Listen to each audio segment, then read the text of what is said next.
Ibni Abbas radhiyallahu anhuma an Rasulillah sallallahu alaihi wasallam, dari Ibni Abbas radhiyallahu anhuma an Rasulillah sallallahu alaihi wasallam, dari Rasulullah sallallahu alaihi wasallam, fima yarwihi, berkaitan apa yang diriwayatkan Rasulullah dari Rabbihi tabarakallahu wa ta'ala, dari Allah subhanahu wa ta'ala.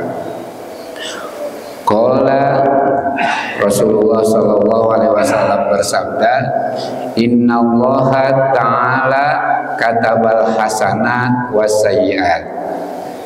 Innallaha ta'ala, sesungguhnya Allah ta'ala, katabal hasanat, sudah menentukan, sudah menetapkan al-hasanat, sesuatu yang baik, nah, perbuatan yang baik, wasayyiat, dan perbuatan yang buruk.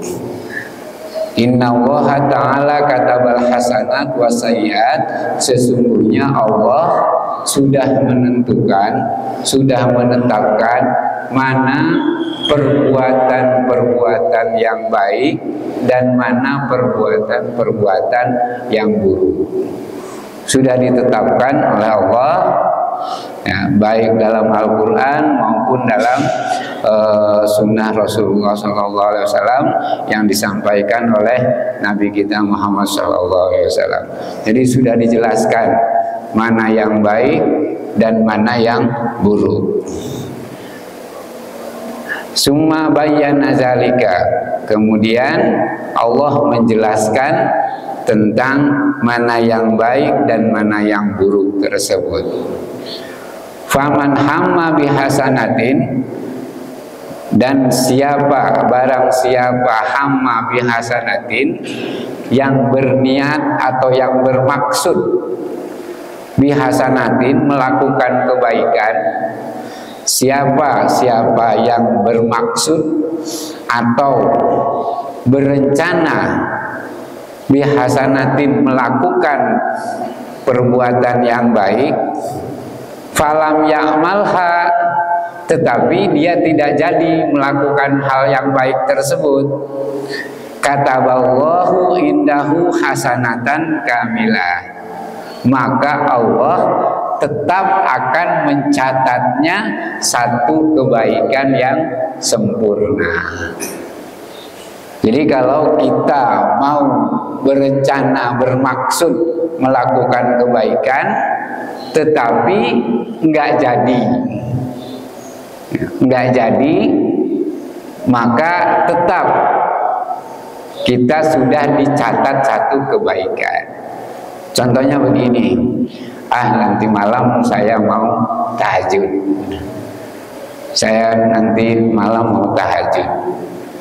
ternyata malamnya kita ketiduran, sudah dicatat satu kebaikan yang sempurna.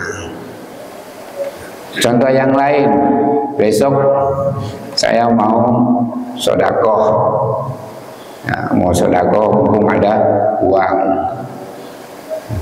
ternyata uangnya kepake buat bayaran bocah contohnya. Nah, tetap niat kita, maksud kita melakukan kebaikan itu sudah dicatat satu kebaikan. Nah itu. Terus wa in hamma biha fa'amilaha katabahallahu indahu asra hasanat. Dan jika dia bermaksud, seseorang berniat atau bermaksud melakukan kebaikan, fa'amilaha, dan dia jadi melakukan kebaikan tersebut, katabahallahu indahu asyara hasanat, maka Allah akan mencatat, ya, kebaikan untuk orang tersebut 10 kebaikan, ila sab'i mi'ati di'fin, bahkan sampai 700 kali lipat, ila ad'afin kasiratin, bahkan akan terus berlipat-lipat ganda yang lebih banyak dari itu. Jadi kalau kita melakukan satu kebaikan, maka akan kita berniat melakukan kebaikan dan kita jadi melakukan kebaikan itu, maka akan dicatat oleh Allah 10 kebaikan sampai 700 kebaikan, bahkan berlipat-lipat ganda lebih dari itu. Contohnya apa? Yang mendapatkan pahala, baca subhanallah. Subhanallah, baca subhanallah 1 kali itu dicatat 10 kebaikan. Hanya baca subhanallah. Subhanallah udah 10. Kalau kita baca 33 berarti 330 kebaikan. Baca subhanallah saja. Kalau baca la ilaha illallah, la ilaha illallah, la ilaha illallah, 1 kali baca la ilaha illallah itu 20 kebaikan.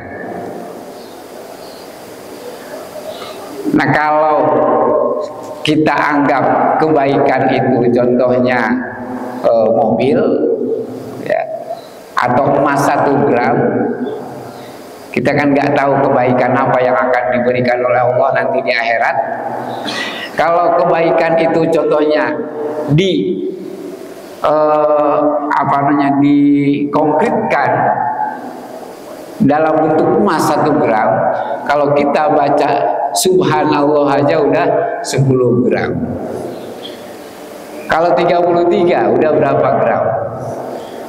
Kalau dikonkretkan kebaikan itu contohnya dengan mobil atau dengan binatang onta atau sapi, berarti kalau kita baca la ilaha illallah 1 kali saja udah 20 mobil.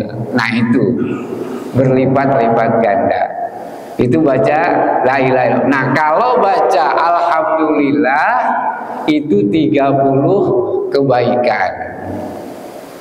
Jadi kalau baca subhanallah 1 kali apa 10 kali, kalau baca la ilaha illallah 20 kali kebaikan. Nah, kalau baca alhamdulillah itu 30 kebaikan. Kenapa alhamdulillah lebih banyak? Karena itu tanda syukur. Dan syukur itu lebih sulit daripada sabar. Dan syukur itu nggak ada selesainya. Sampai mati juga kita bersyukur. Sampai di surga juga pasti ada syukur. Kalau sabar hanya nyampe di dunia saja. Nah, itu bagaimana Allah melipatkan kebaikan. Contoh yang lain yang dilipatkan sampai 700 kali lipat pahalanya. Contohnya kita bersedekah untuk fisabilillah. Contohnya ada perang antara orang Islam dengan orang kafir. Kita menyumbang 1000 atau 1 juta untuk sementara kita nggak ikut perang. Nah, itu pahalanya 700 kebaikan. Kalau kita melakukan perang dan perangnya kita dengan modal kita sendiri, contohnya kita perang bawa senapan sendiri, bawa pakai alat-alat anti peluru sendiri, modal sendiri, kita berangkat ke tempat perang juga pakai modal sendiri. Nah, itu pahalanya bahkan lebih banyak, 1000 kebaikan. Nah, itu Allah sangat menghargai kebaikan yang dilakukan oleh hambanya. Bahkan dia Allah melipat gandakan kebaikan-kebaikan itu. Ada lagi amalan ini yang suka diamalkan oleh para wali-wali Allah. Jadi makanya kalau melakukan sesuatu, cari yang pahalanya banyak. Cari yang pahalanya banyak. Walaupun kita baca satu kali tapi pahalanya banyak, itu kan lebih bagus daripada bacanya banyak tapi enggak apa namanya, pahalanya sedikit. Contohnya apa yang pahalanya banyak? Baca la ilaha illallah wahdahu la syarikalah ilahan wahidan somadan lam yalid walam yulad walam yakul lahu kufuwan ahad lahu mulku walahul hamdu yuhyi wa yumit biyadihil khair wa huwa ala kulli syai'in qadir. Baca itu satu kali di pasar, ketika kita di pasar atau di mall, baca itu satu kali pahalanya 1 juta. Itu yang biasa dikerjakan para aulia, 1 juta kebaikan. Nah kalau kita baca Allahu Akbar 3 hari 3 malam, berarti kan Allahu Akbar, Allahu Akbar, Allahu Akbar, Allahu Akbar, Allahu Akbar. Kalau baca itu saja satu kali, itu kebaikannya pahalanya 1 juta, asal dibacanya di pasar. Ketika jadi semakin sulit kita melakukan kebaikan di pasar, itu kan kita sulit mengingat Allah. Ingatnya dunia saja, ingatnya harta saja. Tapi ketika di situ kita ingat Allah, pahalanya banyak. Baca la ilaha illallah wahdahu la syarikalah ilahan wahidan somadan lam yalid walam yulad walam yakul lahu kufuwan ahad lahu mulku walahul hamdu yuhyi wa yumit biyadihil khair wa huwa ala kulli syai'in qadir. 1 kali baca itu di pasar, itu pahalanya 1 juta. Nah itu tentang kebaikan-kebaikan, bagaimana Allah melipat gandakan kebaikan. Apalagi kalau dilakukan di tempat-tempat tertentu. Contohnya kita sholat jamaah di Masjidil Haram, pahalanya lebih banyak di masjid-masjid biasa. Nah itu. Terus di waktu-waktu yang afdol, contohnya di malam Lailatul Qadar. Di malam Lailatul Qadar kita melakukan kebaikan, maka pahalanya sama dengan melakukan kebaikan 1000 bulan. Nah itu ada tempat-tempat dan waktu-waktu, makanya itu perlunya ilmu. Jadi belum tentu juga orang yang tiap hari melakukan amal pahalanya banyak, belum tentu. Tapi ada orang yang jarang beramal, tapi kalau dia beramal, tahu nih pahalanya banyak. Dia amalnya sedikit tapi pahalanya banyak, kan lebih bagus. Nah itu namanya bahwa hadis di sini wa in hamma biha fa'amilaha kataballahu indahu asyra hasanat ila sab'i mi'ati di'fin ila ad'afin katsira. Jika orang berniat atau bermaksud melakukan kebaikan, maka dia melakukan kebaikan tersebut, maka Allah menetapkan baginya 10 kebaikan ila sab'i mi'ati di'fin ila ad'afin katsira, ya, sampai 700 kali lipat, ya, sampai berlipat-lipat ganda. Wa in hamma, nih sekarang kebalikannya nih. Wa in hamma bisayi'ah, dan jika dia bermaksud melakukan keburukan atau maksiat, falam ya'malha, tetapi dia nggak jadi melakukan keburukan tersebut, maksiat tersebut, ya, kata Allahu indahu hasanatan kamilah. Nah, jika dia bermaksud mau melakukan maksiat, ya, falam ya'malha, tetapi nggak jadi melakukan maksiat tersebut, kataballahu indahu hasanatan kamilah. Allah malah mengasih kebaikan atau pahala satu kebaikan yang sempurna. Jadi kita berniat melakukan maksiat.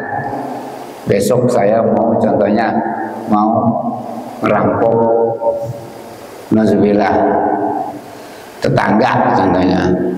Ternyata enggak jadi. Tapi ingat, enggak jadinya karena takut sama Allah. Nah, itu dia akan mendapatkan pahala. Jadi berniat maksiat tapi enggak jadi karena takut sama Allah, nah itu mendapatkan pahala. Tapi kalau enggak jadinya karena hal yang lain, maka enggak dicatat dosa, enggak dicatat pahala. Seperti itu. Contohnya begini, besok saya contohnya mau melakukan kejahatan, contohnya mohon maaf, nauzubillah, mau mencuri mobil contohnya. Ternyata mobilnya udah jalan duluan, nggak jadi kan? Nah itu nggak dapat pahala, tetapi dia kosong, di dosa enggak, pahala juga enggak. Atau besok subuh saya mau contohnya mau melakukan maksiat, ternyata subuhnya ketiduran, nggak jadi melakukan maksiat. Nah ini nggak dihitung pahala, juga nggak dihitung juga dosa. Nah wa in hama biha, tetapi ya jika dia bermaksud melakukan keburukan atau maksiat, ya, fa'amilaha, dan dia jadi melakukan keburukan itu, kataballahu sayyi'atan wahidah, maka Allah akan mencatat satu keburukan.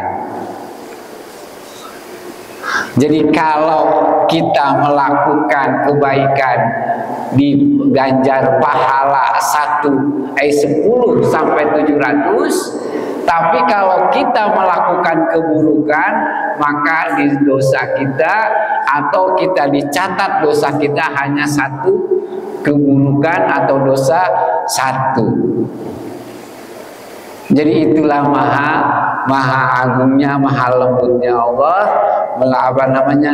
terhadap orang-orang yang melakukan kebaikan. Contohnya begini, kita baca Quran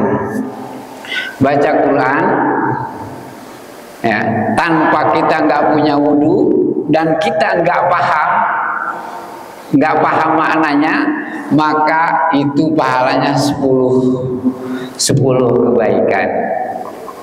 Kalau kita baca Al-Quran terus kita dalam keadaan berwudu dan menghadap kiblat dan kita paham juga terhadap artinya, pahalanya 50 kali lipat kebaikan. Kalau kita baca Al-Quran ketika sholat kan, setelah Fatihah baca surat-surat kan, itu pahalanya 100 kali lipat kebaikan daripada baca Al-Quran di luar sholat yang tanpa wudu. Jadi melakukan kebaikan itu mendingan sekali melakukan kebaikan walaupun sedikit tapi sempurna. Rasulullah itu kalau sholat nggak lama-lama tapi sempurna. Seperti itu. Lama-lama nggak sempurna sama aja, salah lagi. Jadi seperti itu. Jadi melakukan kebaikan itu walaupun sedikit tapi sempurna. Kita baca Quran satu hari 1 kali, tapi baca Qurannya dalam keadaan punya wudu, dalam menghadap kiblat, terus kita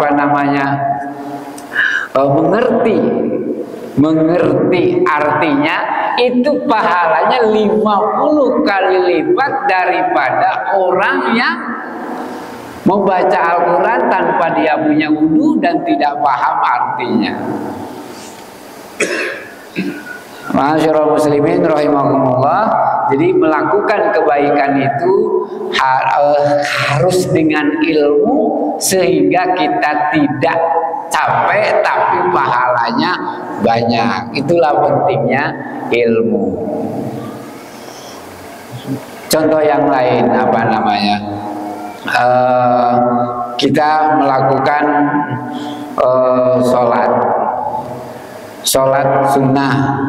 Sholat sunnah yang paling pahalanya banyak itu adalah sholat sunnah sebelum fajar atau sholat tahajud.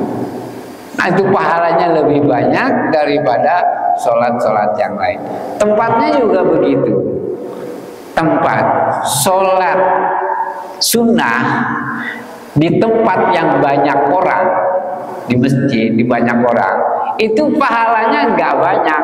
Yang banyak itu pahalanya justru kalau sholat sunnah itu di tempat yang sepi, bahkan orang satu pun nggak tahu kecuali kita dengan Allah Subhanahu wa Ta'ala. Makanya kalau di kampung-kampung gitu, kalau di rumah bikin tempat sendiri khusus untuk sholat, tidak ada orang yang mengetahui dan dia tidak terganggu. Kenapa? Itu dalam rangka pahalanya banyak. Makanya kalau sholat sunnah lebih baik di rumah. Seperti itu. Kalau sholat fardu malah balik. Sholat fardu itu lebih baik pahalanya lebih banyak berjamaah. Karena nggak mungkin ria kita sholat fardu nih, sholat zuhur, kita nggak mungkin ria. Kenapa? Karena orang lain juga melakukan kan. Tapi kalau sholat sunnah di masjid cenderung ada riaknya, ada pamernya. Karena orang lain nggak melakukan itu, dia melakukan itu. Dan sering saya katakan nafsu sama setan itu pengennya beda. Orang lain nggak melakukan, dia melakukan. Biar terkesan dia lebih hebat. Nah itu yang membuat pahalanya lebih sedikit. Khawatir ada unsur-unsur itu. Udah jauh-jauh hari Rasulullah menjaga itu. Nah sekarang masalah kalau kita melakukan kebaikan di tempat ya tertentu yang pahalanya beda ya, dan dalam waktu yang tertentu juga beda. Contohnya kita melakukan kebaikan di bulan Ramadan, itu pahalanya lebih banyak daripada di bulan biasa. Di bulan 4 bulan haram pahalanya lebih banyak daripada bulan-bulan biasa. Nah begitu juga kalau kita melakukan kebaikan, makanya baca Al-Quran itu pahalanya lebih bagus membaca Al-Quran langsung. Kenapa? Karena semuanya dicatat. Mata kita melihat dicatat, ya. Mulut kita bicara dicatat semua kebaikan. Akal kita memahami juga dicatat kebaikan. Nah itu, jadi pahalanya lebih banyak. Kita dalam keadaan berwudu juga dicatat kebaikan. Nah itu membaca Al-Quran. Dan membaca Al-Quran itu atau melakukan sesuatu itu juga pahalanya akan dilipat gandakan sesuai dengan kesadaran kita. Gini contohnya, kita sholat menghadap kiblat. Kita tahu kan, paham bahwa kita itu sholat menghadap kiblat dan kita menggerakkan tangan. Nah itu namanya kesadaran fisik, itu dapat pahala. Ketika kita sholat membaca inni wajjahtu wajhiya lillazi fataras samawati wal ardh, kita sadar. Nah itu namanya kesadaran intelektual. Kita paham sesungguhnya aku sedang menghadap Allah, Tuhan langit dan bumi. Nah kita kan paham. Nah itu kesadaran akal, itu dapat pahala juga. Nah, ini secara tingkat tinggi. Nah perasaan juga emosi. Ketika kita sholat, merasa khusyuk, merasa tenang, merasa nyaman, merasa tentram, perasaan kita itu juga dapat pahala. Itu namanya kesadaran emosional. Jadi kalau dalam melakukan sesuatu kita harus sadar, artinya kita tahu gerakan kita tahu perasaan kita tahu akal kita. Itu semuanya akan dicatat. Nah, begitu juga melakukan dosa. Kalau kita melakukan dosa, itu kalau harus lihat tempatnya. Melakukan dosa harus lihat tempat dan harus lihat waktu. Kita melakukan dosa, terutama dosa besar, di bulan Ramadan itu pahalanya sangat besar. Sangat besar. Kita melakukan dosa di bulan-bulan haram, ya, Dzulhijjah, Dzulqa'dah, Muharram, Rajab, melakukan dosa di bulan-bulan itu dosanya satu kali dosa itu lebih besar daripada kita melakukan dosa di bulan-bulan lain. Makanya perlunya ilmu itu di situ. Kita melakukan dosa di Mekah, di kota Mekah, itu contohnya kita nyopet di Mekah, itu dosanya 100 kali lipat nyopet di Cilodong atau di Citayam atau di kota-kota lain. 100 kali lipat dosanya daripada kota. Makanya Sayyidina Umar itu dia menyuruh umatnya ketika selesai ibadah haji maka suruh pulang. Hei orang Mesir, cepat kamu pulang. Hei orang Yaman, kamu cepat pulang. Kenapa? Karena khawatir melakukan dosa di Mekah. Semakin kita dekat ke Ka'bah melakukan dosa, maka semakin besar dosanya. Jadi nggak jaminan orang yang tinggal di Mekah itu pahalanya banyak. Bahkan bisa saja dosanya lebih banyak. Karena melakukan satu dosa di kota Mekah, itu dosanya 100 kali lipat dosa-dosa yang dilakukan di kota-kota lain. Nah begitu juga melakukan kebaikan. Pahala kita sholat di Mekah, di Masjidil Haram, itu lebih banyak daripada pahala sholat di tempat lain. Sekarang yang terakhir, objek kita melakukan dosa. Kita menipu orang kaya, itu beda dosanya dengan menipu orang miskin. Menipu orang miskin itu dosanya lebih besar daripada menipu orang kaya. Yang kedua, contohnya mencuri harta orang biasa, ya, itu dosanya nggak lebih besar daripada mencuri harta orang yatim. Nah makanya kata Ghazali, semua dosa itu adalah buruk, tetapi dosa itu bertingkat-tingkat sesuai dengan objek dan tempat dan waktu kita melakukan dosa. Contohnya ini yang kadang-kadang diremehkan, mengambil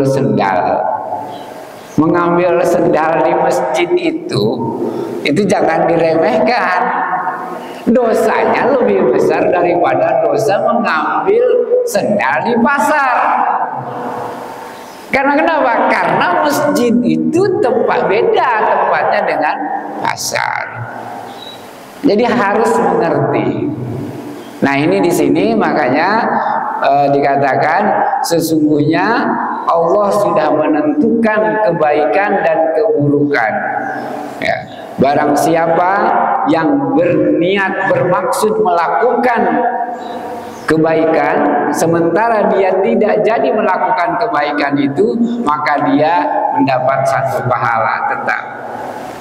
Tapi kalau dia bisa melakukan kebaikan itu, maka kebaikan itu akan dibalas 10 kali lipat, bahkan sampai 700 kali lipat. Nah, sementara kalau kita berniat melakukan keburukan terus nggak jadinya ada dua. Kalau nggak jadinya karena kita takut sama Allah, takut dosa, kita malah dapat pahala. Tapi kalau nggak jadinya karena hal-hal yang lain, contohnya besok kita mau nauzubillah melakukan maksiat, mau mengambil motor contohnya, nauzubillah, tahu-taunya malamnya meriang, nggak jadi. Nah itu nggak bisa, nggak dapat dosa, nggak dapat pahala. Nah hadis ini diriwayatkan oleh Bukhari dan Muslim. Artinya hadis ini sangat sahih sekali. Ini sebagai motivasi kita untuk banyak-banyak melakukan kebaikan. Dan dalam melakukan kebaikan, agar pahalanya lebih banyak, maka dilihat tempatnya, dilihat waktunya, dan dilihat dengan siapa kita melakukan kebaikan. Begitu juga kita melakukan dosa atau maksiat, kita mesti ngerti maksiat di mana kita melakukan maksiat, kapan kita melakukan maksiat, dengan siapa. Nauzubillah. Contohnya begini, berzina orang yang belum nikah, pahalanya hanya azabnya, hukumannya hanya dicambuk 100 kali. Itu yang belum menikah. Kalau hamba sahaya dia melakukan zina, itu dicambuk 80 kali. Kalau orang yang sudah menikah dia berzina, hukumannya tidak lain kecuali dibunuh, dirajam.